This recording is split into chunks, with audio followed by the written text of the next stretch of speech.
Estamos en Tangente Podcast, en una cápsula más de salud mental. Yo soy Mercedes Bautista, psicóloga clínica, y la verdad es que nuestras cápsulas de salud mental no están diseñadas solo para que hablemos en relación a las elecciones, sino que están diseñadas para que hablemos de los temas que nos atraviesan en el día a día y que tienen una explicación a nivel psicológico y que pueden entenderse también si comprendemos lo que nos pasa a nivel individual. Podemos entender lo que nos pasa a nivel social y colectivo.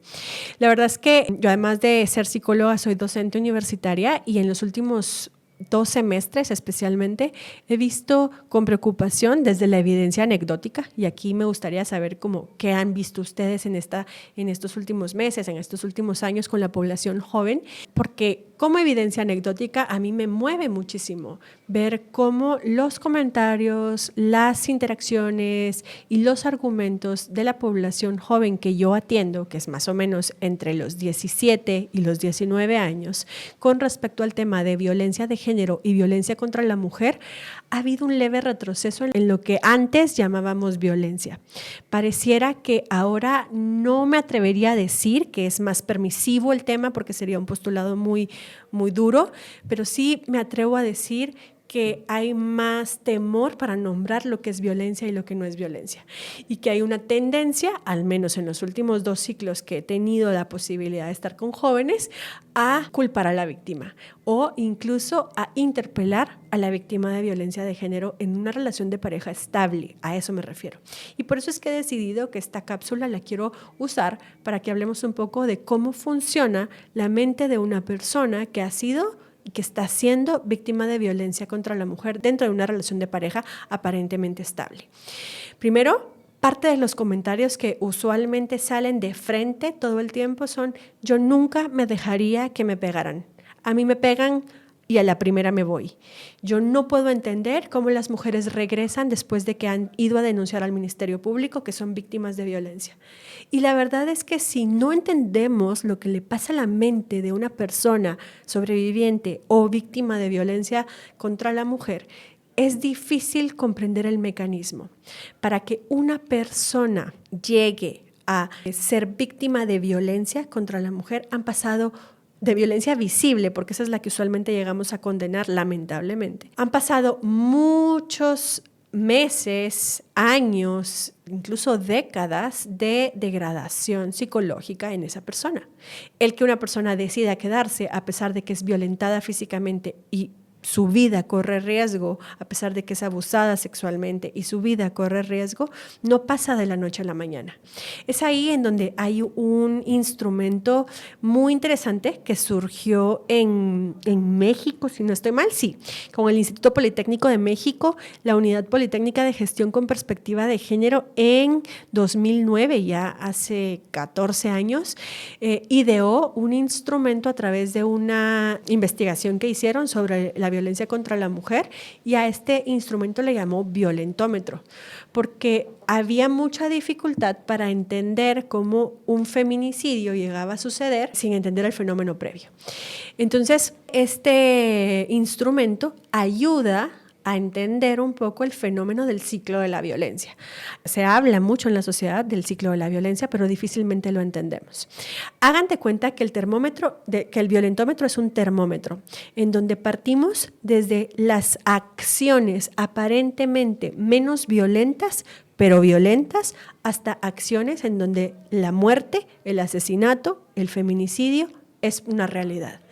Ningún feminicidio empieza en términos de relaciones de pareja, se da solo de la noche a la mañana. Hay historia previa, donde la víctima nunca es culpable, sino donde ha habido un proceso de denigración a nivel emocional de la persona.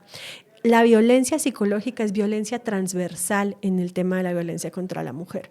¿A qué nos referimos con esto? A que la violencia psicológica inicia desde el día 1 y no termina hasta el momento en donde la persona sale del ciclo de la violencia o deja a su agresor o lamentablemente muere en manos del agresor. El ciclo de la violencia se reconoce por 3 grandes fases. La fase de la luna de miel, la fase de la tensión, cómo la tensión está acumulándose en la relación, y la fase de la agresión.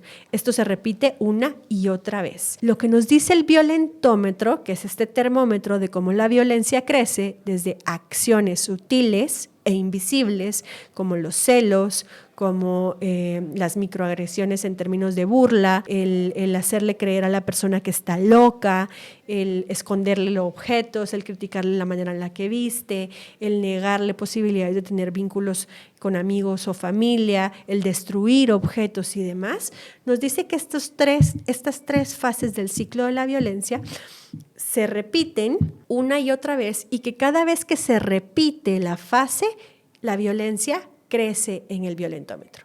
¿Cómo así? Una persona empieza una relación de pareja en donde lamentablemente tenemos introyectadas ideas romantizadas del amor, equivocadas del amor, en donde el amor está asociado a posesión, a celos, a pertenencia, etcétera, en donde empiezan a aparecer actitudes de celos, de llamadas constantes o de pequeñas prohibiciones sobre no me gusta cómo te ves con esa ropa, no me gusta tu amiga, no me gusta esa persona en tu familia, me gustaría que pases más tiempo conmigo, tú ya no me quieres y por eso decides estar con otros antes que conmigo. Estas son agresiones violentas, son violencia psicológica pequeña. Esa violencia psicológica empieza a mermar en la autoestima de la persona. Palabras o expresiones como sin mí no puedes, o agradece que alguien como yo se fija en ti, date cuenta que sin mí tú no podrías estar haciendo lo que haces, gracias a mí es que tú puedes ser quien sos. Empiezan a mermar en la capacidad de agencia de una persona, es decir, en la capacidad de creerme que puedo, que valgo, que soy persona.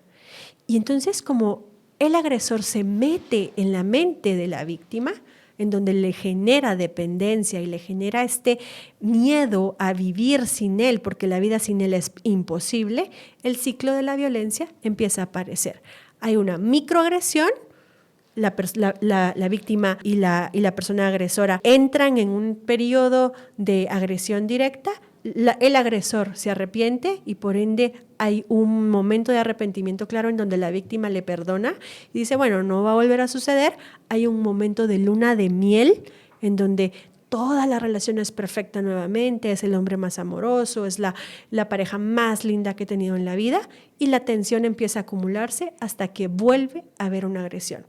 Entonces pasé de un pequeño empujón a un llamarte no seas estúpida, a un llamarte no seas idiota, sin mí no puedes.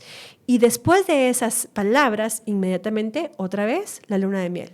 Esto se repite una y otra vez. Podemos estar años en el mismo nivel del violentómetro y eso no significa que con el tiempo ese nivel de violentómetro no crezca. Lo que nos dice, y ahora entendemos la teoría, es que el ciclo de la violencia lo que nos garantiza es que la próxima vez que pase, la microagresión ya no va a ser tan micro, va a ser un poco más clara, va a ser un poco más visible, va a ser un poco más visible a la vista de mis amigos y amigas. Así hasta que yo esté en riesgo, hasta que mi vida esté en riesgo. ¿Por qué la víctima no se va? Porque ha dejado de creer en ella a nivel psicológico. Ha mermado su autoestima, ha mermado su capacidad de pensar fuera del contexto en donde el agresor tiene el poder, y la víctima se queda porque es lo que conoce. Cuando hablemos de violencia de género, veamos que esto le esté pasando a alguien de nuestras amigas, de nuestros familiares, o nos esté pasando a nosotros, primero pensemos en que no puedo juzgar a la víctima y decirle no lo hagas, no seas tonta, vete ya, no te dejes, porque eso lo único que hace es alimentar la violencia psicológica y la culpa que la víctima siente por ser víctima de violencia. Y esto lo único que provoca es que la víctima se quede más aferrada al agresor. Cuando veamos estos casos, lo más importante es sensibilizar en el tema. Entonces, en Internet podemos buscar la herramienta del violentómetro y darnos cuenta si hay alguna de estas situaciones sucediendo en mi relación de pareja o con la relación de pareja de alguien que conozco, y poder empezar a hablar del tema sin juzgar y sin enjuiciar a la persona que está siendo víctima. ¿Por qué? Porque la víctima no necesariamente se reconoce como víctima de violencia.